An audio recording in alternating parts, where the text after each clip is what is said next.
model.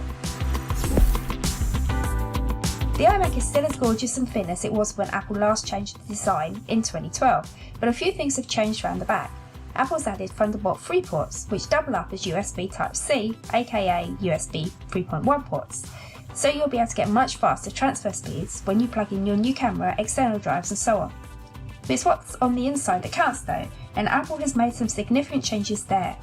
In the case of the smaller iMac, the update is much more significant because it's jumped 2 processor generations to get the Kaby Lake chip. The other big news is that Apple has extended the range of 21.5-inch iMacs offering the Retina display. Now only the entry-level model doesn't offer Retina. And if you look at the two side by side, you can really see the difference, although it's probably less pronounced in this video. The Retina display is brighter, crisper, and you can see more colours. It's altogether a better experience. Given that you'd only have to pay £200 more to get a Retina screen and other enhancements, it's really a no-brainer that you'd opt for the Retina iMac. But that's not to say that the entry-level model is to be ignored. It's in a different league to the previous generation entry-level, and if you don't need a Retina display, and if you've never looked at one you won't know any better, it's a reasonably good dual processor. The entry-level iMac is always dual-core where the others are quad-core. In our test, we found the 2017 iMac's 2.3 GHz processor scored 66% more than the previous generation's 1.6 processor did. You'd expect that with such a giant leap in gigahertz. The point here is that Apple has made an entry-level iMac that's actually worth buying this time round.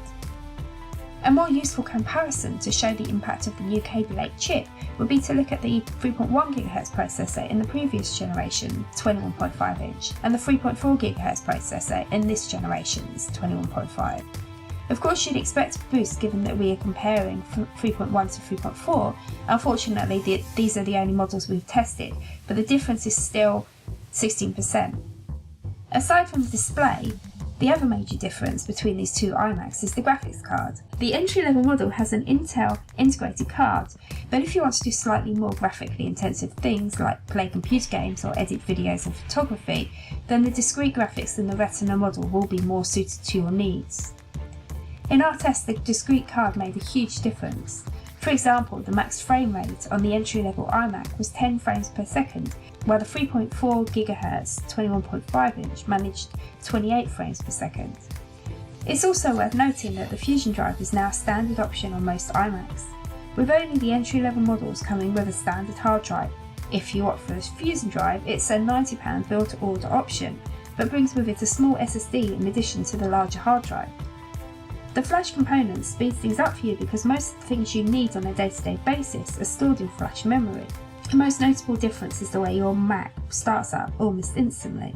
In one test we timed how long it took a 4GB file to be copied. In the case of the standard hard drive, this was just over 78 seconds, while the 3.4 GHz 21.5-inch model with its Fusion drive took about 66 seconds. The bigger difference came when we compared the 3.4 GHz 21.5-inch to the 27-inch model with the same processor. Then the 27-inch copied the file in just over 37 seconds. A slightly more accurate test is the AJE Systems test, and here are the scores for that.